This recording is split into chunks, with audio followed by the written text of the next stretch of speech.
சிவாயம் ஆன்மீக அன்பர்கள் அனைவருக்கும் அன்பு வணக்கம். வெற்றிவேல் முருகனுக்கு அரோகரா.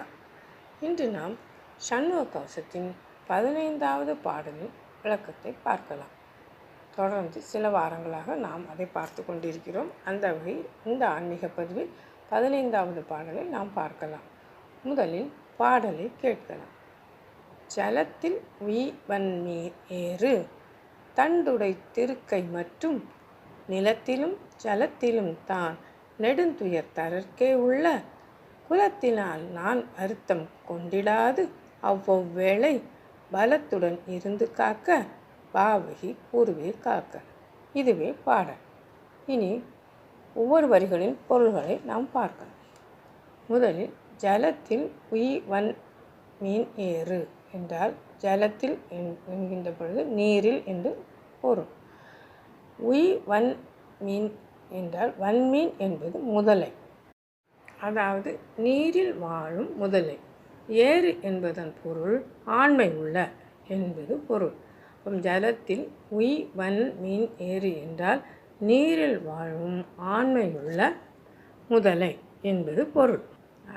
அடுத்த வரி தண்டுடை திருக்கை மற்றும் என்றால் தண்டுடை என்பது நீண்ட கொம்பையுடைய திருக்கை மீன் என்றும் மற்றும் உள்ள நிலத்திலும் ஜலத்திலும் தான் நெடுந்துயர் தரக்கே உள்ள, அதாவது நிலத்திலும் நீரிலும் வாழும் உயிர் பெரிய துன்பத்தை தருவதற்குள்ள மற்ற உயிர்கள்.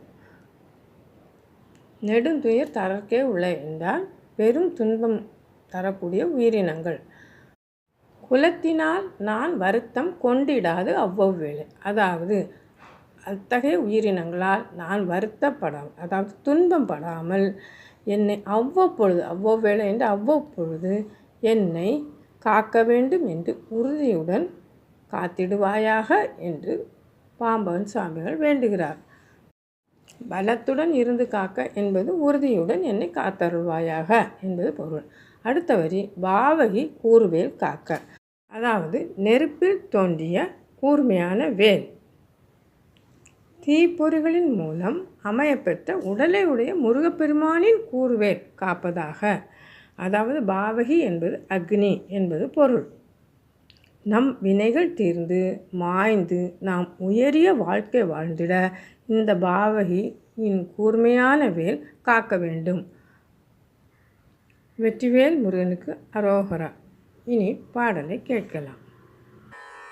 ஜலத்தில் உய்வன் மீன் ஐறு தண்டுடை திருக்கை மற்றும் நீலத்திலும் ஜலத்திலும் தான் நெடுந்துய தற்கே உள்ள குலத்தினால் நான் வருத்தம் கொண்டிடா அவ்வொவ்வேளை பலத்துடன் இருந்து காக்க பாவகி கூர்வேல் காக்க.